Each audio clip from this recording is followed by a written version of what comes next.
եթերներ եւ այսպես տարի սկսվեց Նիկոլ Փաշինյանը գնաց եւ կարծում տեսել եք հայտարարությունները նախ երեք ինքը իր տիկինը քվականները որոշ բանում էին Սուրբ Գրիգոր Լուսավորիչ եկեղեցում էին Անուշավան Ժանգոչյանի իրականացրած պատարագի միաժամանակ Մայր տաճարում վեհապարի օրհնությամբ վեհապարի գլխավորությամբ հայրապետական պատարագ էր հազարավոր մարդիկ այնտեղ էին աջակցություն եւ նաեւ խորհրդի խորհրդով պայմանավորված ու ինչ ասում Նիկոլ Փաշինյանը ներողություն է խնդրում Հիսուս Քրիստոսի մենակ թողնելու համար Նիկոլ Փաշինյանը ամաչուն անգամ ասեմ վեհապարի մասին խոսում է այլևս հերձված ասելով սա հայտարարություն է Նիկոլ Փաշինյանը խոսում է որ մոտավորապես հայ առաքելական եկեղեցում արժանապատի մեկ հոգևորականների կողմից աղանդավորական դիսակարգեր են իրականացվում իրենք լինելով այդ ամենի կրողը ու դե տեսակ առաջին օրն էլ 10 տիրադարները կառավարական տանն էին երբ Փաշինյանը գլուխներին կանգնել էր ու նայում են ինչպես իրենք ստորագրում ինչ-որ փաստաթուղթ համեցեք Տեսեք, բնականաբար ինչպես եւ կանխատեսելի էր, տարին սկսվեց հերթական պղծությամբ, մենք տեսանք Կիրակի օրը Սուրբան եկեղեցում լրագրողների վրա գղկացող, հա, նիկոլականներ, որոնց երևի խաշ էին կերցրել, բերել էին զաստավիտով պատարագի, գիտեք, ես երբեմն ուղղակիորեն ես անընդհատ փորձում եմ չզարմանալ, ես անընդհատ փորձում եմ շոկի չենթարկվել, հասկանալով, որ նիկոլական սեկտայից ամեն ինչ սպասելի է, բայց հասուն տղամարդը լրագրողի հարցի մի պատասխան շուռ է գալիս եւ բարձրախոսի մեջ բղկում է, հասկանում եք, այդպիսի բան որևէ տրամաբանությամբ հնարավոր չէ պատկերացնել, ես հասկանում եմ, որ այդ սեկտան կրթական լրջագույն ցենզ, ցածրագույն ցենզ ունեցող մարդիկ են, ես հասկանում եմ, որ այնտեղ գրագիտության, ինտելեկտի, ես չգիտեմ, կրթվածության մասին խոսք լինել չի կարող, բայց լինես այդքան, չգիտեմ, չեմ ուզում կոպիտ բառ օգտագործել, այդքան կենթանի, որ ուղիղ եթերում բղկաս ի պատասխան լրագրողի հարցի, բնականաբար դա կարող է լինել միայն այս իշխանությանը սատարող սեկտայի ներկայացուցիչը եւ այսպես մենք տեսանք, որ նախորդին Նիկոլ Փաշինյանը հրապարակեց, խախտելով Հայաստանի Հանրապետության սահմանադրությունը, իբր եկեղեցին բարենորոգելու իր ծրագիրը, կրկնում եմ, դա սահմանադրության կոպտագույն խախտում է, որովհետև Հայաստանի սահմանադրության մեջ հստակ արձանագրված է, որ եկեղեցին անջատ է պետությունից եւ իշխանությունը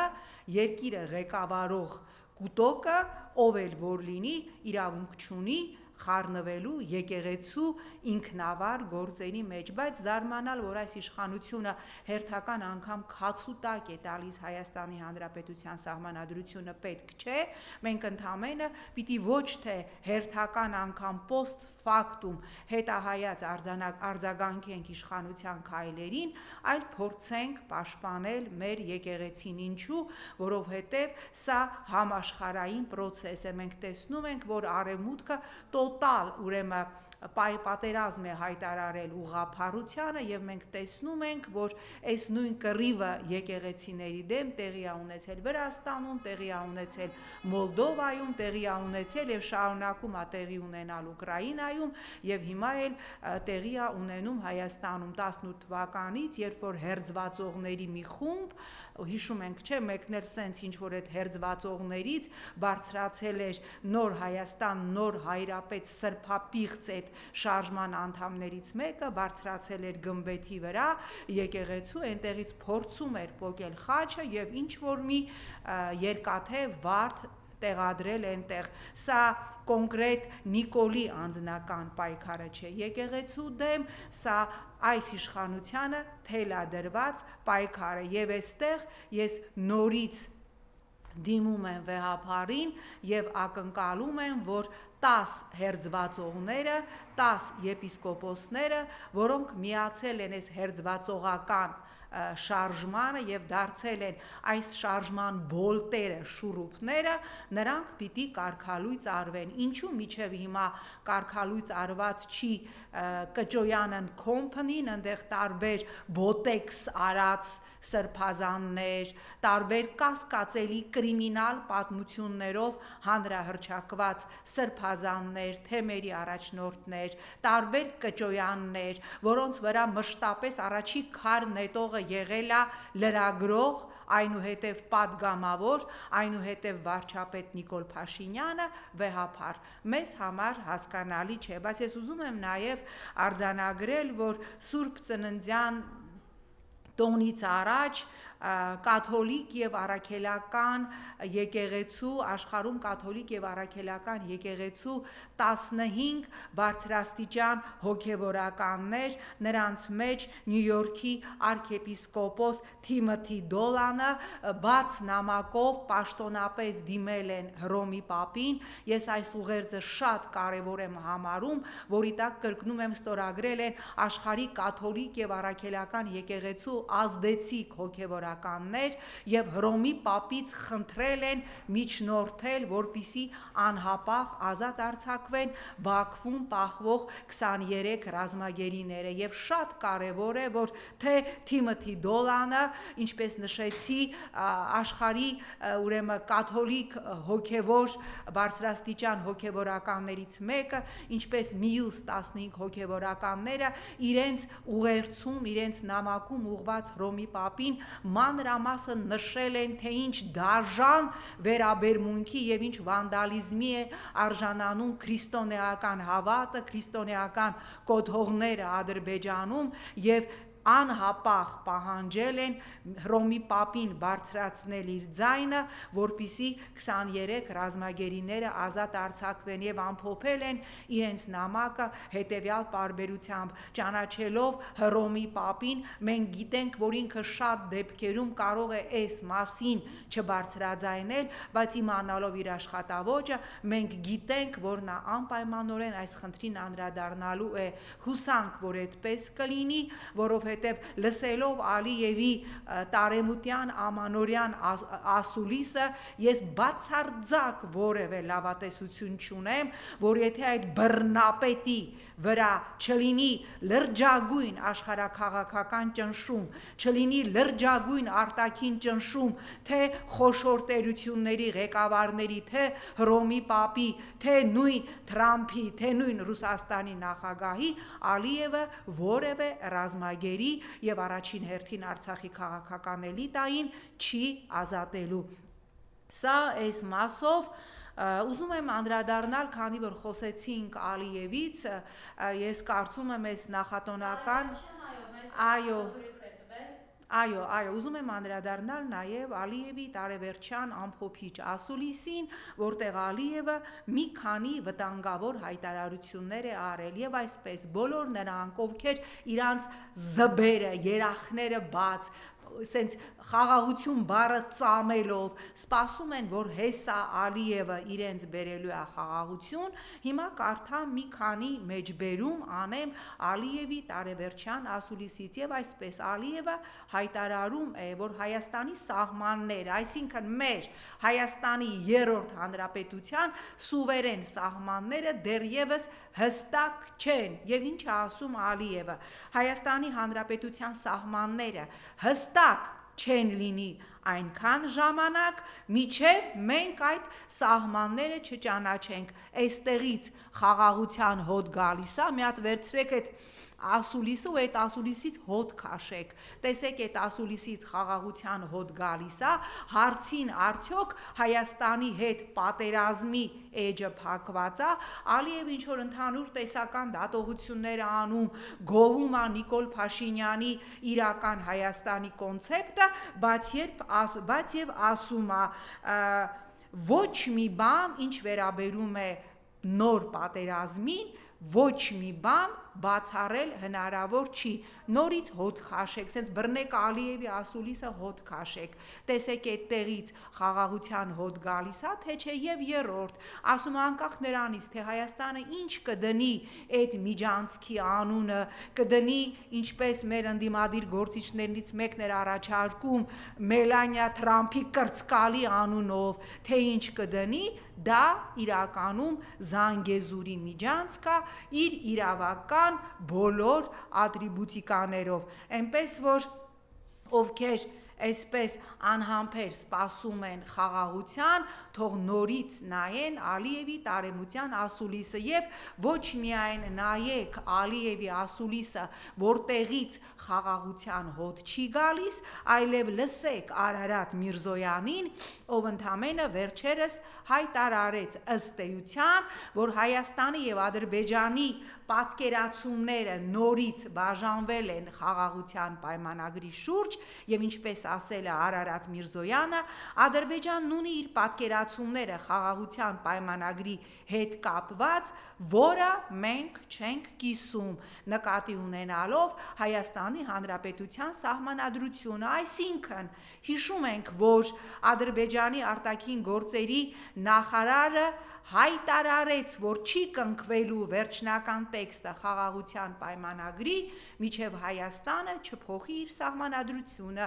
եւ հիմա Արարատ Միրզոյանը ըստ էության Ադրբեջանի մեղադրում է Հայաստանին հերթական անգամ քցելու մեջ, ասելով, որ դուք համաձայնել էիք, որ խաղաղության պայմանագիրը ստորագրենք, հետո այդ բոնուսով գնանք հունիսի 7-ին խորհրդարանական ընտրության, որից հետո սահմանադրությունն էլ փոխենք, դրոշն էլ փոխենք, եկեղեցին էլ ոտատակ տանք, ուզում եք իսլամ էլ ընդունեք, բայց դուք մեզ քցում եք, ասում եք չեք ստորագրելու խաղաղության պայմանագիրը եւ պարտադրում եք, որ հենց հիմա միջև խորհրդարանական ընտրությունները Հայաստանը փոխի իր սահմանադրությունը, էս էլ Արարատ Միրզոյանի հայտարարությունը, որ ըստ էության ասում է, որ Ադրբեջանը մեզ հերթական անգամ քցեց, էլի է քցելու, մշտապես քցելու է, եւ հիմա ես ձեզ համար կկարդամ հարգելի հայրենակիցներ, Միլի Մեջլիսի ամենահակահայ պատգամավորներից մեկի Ֆազիլ Մուստաֆայևի նախորդին արած հայտարարությունը, ինչ է ասում Ֆազիլ Մուստաֆայևը, ով ըստ էության հայ հասարակությանը համեմատում է շան հետ, ասելով մենք պետք է հայ հասարակությանը վարժեցնենք նոր իրողություններին, հայ հասարակությունը, որ պետք է վարժվի մեր թելադրած խաղի կանոններին, որովհետև մենք հաղթող կողմ ենք, եւ Ֆազիլ Մուստաֆայևը հայտարարում է, որ հայ հասարակությունը հիվանդ է, եւ ով պիտի բուժի հիվանդ հայ հասարակությանը, պարզվում է հիվանդ հայ հասարակությանը պիտի բուժի ռազմական հանցագործ Ֆազիլ Մուստաֆայևների եւ Ռամիլ Սաֆարովների երկիր Ադրբեջանը, ահա այսպիսի խաղաղություն, սիրելի հայրենակիցներ, եւ սա այս մասով ուրեմն արդեն խոսեցինք, որ իսկապես լրջագույն խնդիրների առջև է կանգնած երկիրը, Ադրբեջանը հրաժարվում է, եթե անգամ ինչ-որ բանավոր համաձայնություններ տվել են միջև խորհրդարանական ընտրություններ որպես բոնուս, որ Նիկոլ Փաշինյանը թափահարի ասի, էսա, բերել եմ խաղաղություն եւ գնա ընտրության եւ կարողանա իր վերարտադրությունը ապահովել տոտալ բռնաճնշումներով, որտեւ ես կրկնում եմ, որ արևմուտքը այս ռեժիմին տվել է քարտ բլանշ, ցանկացած գնով, թեկուզ sense դիմահար ընդդիմախոսներին կրակելով ապահովել սեփական վերարտադրությունը, որովհետև ինչպես Եվրոպական միության առաջի դեմքերն են մշտապես փակ եւ բաց հանդիպումների ժամանակ ասում, Հայաստանի ներկայիս իշխանությունը այն կատարյալ փայլուն գործիքն է, որով մենք Ռուսաստանի հետ մեր հաշիվները մաքրելու ենք այս տարածաշրջանում եւ հիմա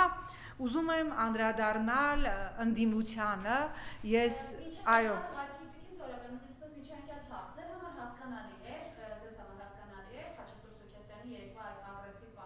Այո, շատ հասկանալի է, որտեվ եթե նկատել եք ոչ միայն Խաչատուր Սուքիասյանը,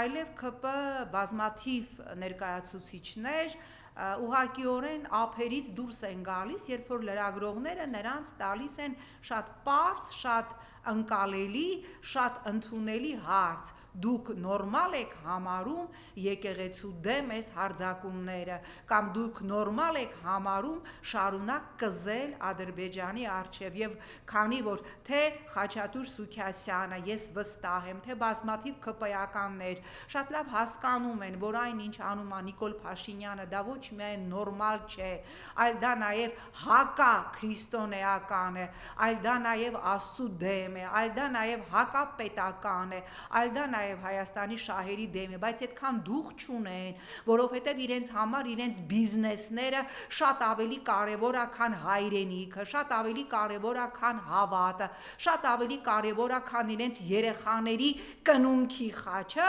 իրենք քանի որ ներքին կոնֆլիկտ ունեն, եւ քանի որ իրենցից որևէ մեկը այդքան դուխ չունի, որ Նիկոլի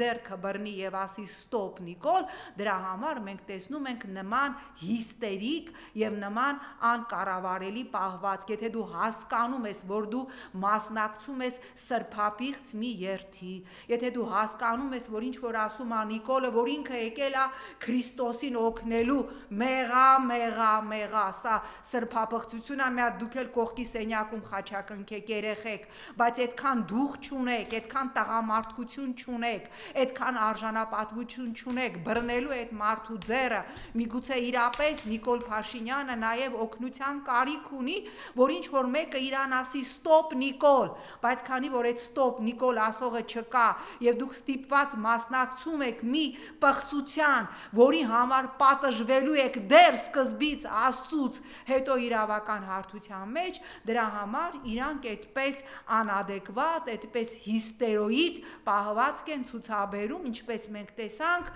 Խաչատուր Սուքիասյանի պահվածքներ, որովհետև եթե կան ԿՊ տարբեր համակիրներ, ովքեր ուղեղի պարունակության հետ խնդիրներ ունեն եւ չեն հասկանում իրապես ինչա տեղի ունենում, առնվազն վստահ եմ, որ Խաչատուր Սուքիասյանը այդ խնդիրը իր ուղեղի պարունակության հետ չունի եւ ինքը շատ լավ հասկանում է, թե իրականում ինչա տեղի ունենում եւ իրականում իրանք ինչի մասնակից են դարել եւ իրականում իրանք ինչպես եւ որքան են հատուցելու, որովհետեւ որևէ բռնապետի դեռևս չի հաջողվել պատմական որևէ ընթացքում, պատմական որևէ փուլում պայմանավորվել բումերանգի հետ եւ Նիկոլ Փաշինյանը եւս չի լինելու այդ բացառությունը։ Կերտ ժողովրդավարություն, արևմտյան արժեքներ մտնում արդյոք գողանում են իր պետությունից, խոսքը Վենեսուելայի նախագահի արտահայտման մասին է, Միացյալ Նահանգներ, ճակատավոր արժեքներ եւ նաեւ մենք այս օրերին տեսնում ենք Իրանում զարգացող դեպքերը, սա ինչ շղթական ազդեցություն կարող է ունենալ մեզ վրա։ Տեսեք, մենք տեսնում արևմտյան արժեքներ կրողներին ինչ ունեք ասել։ Գիտեք, դա Նիկոլն էր ասում, արևմտյան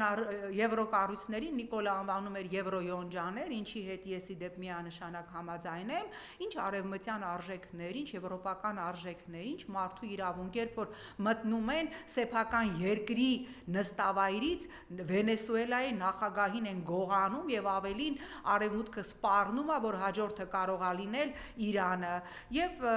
այո, նույն Ալիևը իր վերջի ասուլիսում հերթական անգամ ասեց այն, ինչ ասել է երևի 1000 անգամ պատերազմից հետո, աշխարհում զարգացող եւ աշխարհում ընթացող իրադարձություններ, ես ցիտում եմ Ալիևին, ես չեմ ասել, Ալիևն է ասել եւ նախորդին նորից ասեց, որ աշխարհում ընթացող իրադարձությունները վկայում են մեկ բանի մասին, որ այլևս չեն գործում միջազգային իրավունք, չեն գործում միջազգային նորմեր, չեն գործում սահմանադրություններ, գործում է ուժի իրավունքը, գործում է բռունցքի իրավունքը եւ այդ բռունցքի իրավունքով այո մտնում են երկրի այլ երկրի նախագահի նստավայրից նախագահեն գողանում իր կնոջ հետ եւ տանում կալանավորում են սպառնում են որ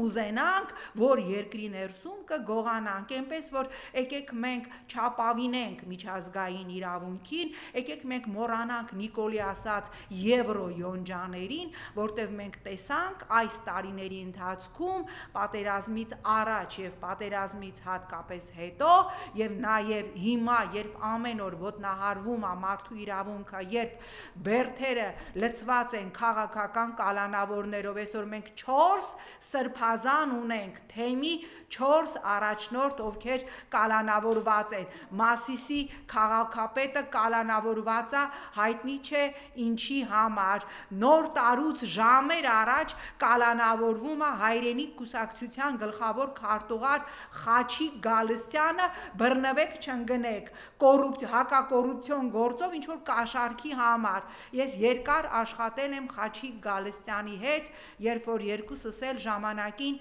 Բարգավաճ Հայաստան կուսակցության անդամ էինք Խաչիկ Գալստյան եւ կոռուպցիա բարերը այնքան կաշառք ընտրակաշառք բարերը այնքան է հնարավոր իրար կողք դնել ոնց որ ես հիմա հայտարարեմ որ ես Մեծ Բրիտանիայի թագուհին եմ սա աբսուրդ է բայց մենք տեսնում ենք այո Նիկոլի տերմինոլոգիայով ասած եվրոյոնջաների քար լրությունը եւ քար անտարբերությունը որտեղ այո որքան էլ զարմանալի թվա ես համաձայն եմ Ալիևի հետ ով հայտարարում է որ ժամանակակից աշխարհում միջազգային իրավունքը այլևս չի գործում եւ գործում է երկաթե բռունցքը գործում է ուժի իրավունքը եւ հենց այդ ուժի իրավունքով է Ալիևը իր վերջին ասուլիսում կրկին հայտարարել, որ մինչ այժմ ինչ բանակցություններ ընթացել է Հայաստանի հետ, ընթացել է բացառապես Ադրբեջանի օրակարգով եւ սպասարկել է բացառապես Ադրբեջանի շահը։ Սա այս մասով եւ քանի որ մենք այնպիսի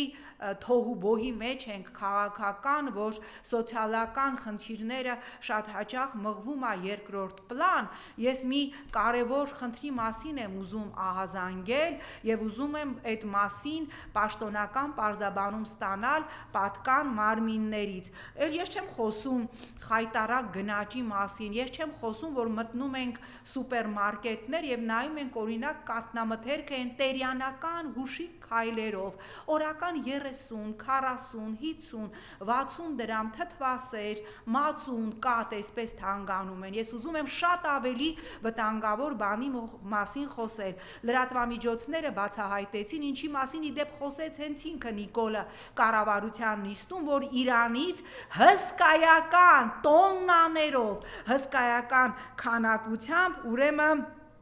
սերուցք, այդ տարատեսակ տրանս յուղեր են ներկրվում, վտանգավոր, որոնք հետո հայտնի չէ, թե որ կաթնամթերք արտադրող ընկերություններն են օգտագործում իրենց կաթնային արտադրության մեջ պանիր, թթվասեր, մածուն կաթ, դրանք կանցերոգեն են, ինչպես պարզել են տարբեր լրատվամիջոցներ, եւ ես հիմա պահանջում եմ, որ բացահայտվի, թե Իրանից մշտապես ներկրվում այդ սերուցքը, որի որակի վերաբերյալ լրատվամիջոցում լրջագույն բացահայտումներ եղան, որ կաթնամթերք արտադրող ընկերություններն են սպառում, եւ մենք ինչ թույն ենք ուտում թթվասերի, մածունի եւ կաթի հետ, այդ հերիք չի, այդ գներն էլ ժամ,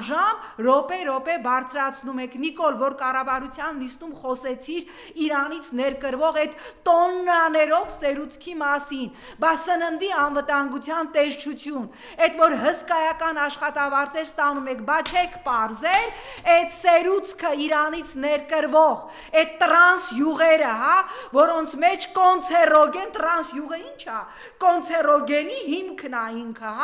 այդ ճարպակալման, տարատեսակ դիաբետիկ հիվանդությունների հիմքն է, այդ որ ընկերություններն են գնում Եվ ինչի մեջ է դա օգտագործվում, կարող է առնում են այդ սերուցքը, գցում են իրանց ջանին, չէ, պարզա, չէ, դա օգտագործում են սննդամթերքի արտադրության մեջ եւ այդ սննդամթերքները սպառում ենք մենք, որի գինը, ինչպես արդեն ասեցի, տերյանական հուշի քայլերով օրական 50, 30, 40, 60 դրամով ավելացնում են։ Այն դեպքում, երբ որ 2026 թվականի բյուջեով նկատենք, որ ոչ նվազագույն աշխատավարձի, ոչ էլ թոշակի բարձրացում նախատեսված չէ, փոխարենը մեր հերոսական падգամավորները, այդ թվում ընդդիմադիր падգամավորները յուրաքանչյուրը ստացավ տարեվերջին 3 միլիոն դրամ պարգևավճար։ Այսքանը Բայց նաև ասենք, որ ամանորյա ուղերձում Նիկոլ Փաշինյանի մատակարարներ էլի անդրադառնանք ասաց, որ ապագան կա, հես ապագան վերել ենք, հես ապագանաձերը եւ նաև այդ ամանորյա ճոխությունը, զեղությունը կազմակերպված էր հերթական պարտքի հաշվին։ հասկանալի է, բայց սիրելի մայրա, եկեք ընդունենք, եկեք այսպես հմտորեն, հա, սենց չշրջանցենք ընդդիմությանը, այդ 3 միլիոն պարգևավճարը ստացել է նաև ընդդիմությունը եւ վերջ։ Այստեղ արդեն թեման փակված է։ Հրապարակային երկու խմբակցություններն հայտարարել են, որ դրանք տրամադրել են անապահով ընտանիքների, այնտեղ ըստ էության իրենց չեն գրպանել, այլ փոխանցել են։ Ես դրան չեմ հավատում, այսպես։ Իսկ այդ զեղությունը եւ ապագան եկել է, ես վերել եմ ապագան։ Դե բնականաբար մարդը մենք անդադ խոսում ենք Նիկոլից, բայց մենք պիտի հասկանանք մի բան, որ Նիկոլը ասում է, ես եկել եմ այս օրակարգով, իմ օրակարգը սա է, կարում եք իմ ձեռքը բռնեք, քանի անգամ ասել, կարում եք դուրս եկեք ինձ հեռացրեք։ Հիմա մենք շատ քիչ ժամանակ ունենք։ Միջև ես հասկանում եմ, որ շատ սիրուն կերպով իմպիչմենտի գործընթացը թաղվեց, առջևում խորհրդարանական ընտրությունն է, բայց մենք ինչ ենք տեսնում, ինչ է անում ընդդիմությունը, ալո, աու, ընդդիմադիրներ ինչ եք անում, կալկուլյատորը բռնած հաշվում եք, թե Նիկոլի խորհրդարանում, որ այդքանի մանդատ եք ունենալու, դա ազնիվ չի, որովհետև եթե այս իշխանությունը նորից վերարտադրվում է, ապա Հայաստանի 3-րդ հանրապետությունը վերացվում է, փոխվում է սահմանադրությունը, ունենալու ենք Նիկոլի հռչակած Հայաստանի 4-րդ հանրապետություն, որի թողելու են մենակ անունը լինի Հայաստան կամ ասելու են հայատար գրեք Էրմինիստան։ Շնորհակալություն։ Ես էլ եմ շնորհակալ։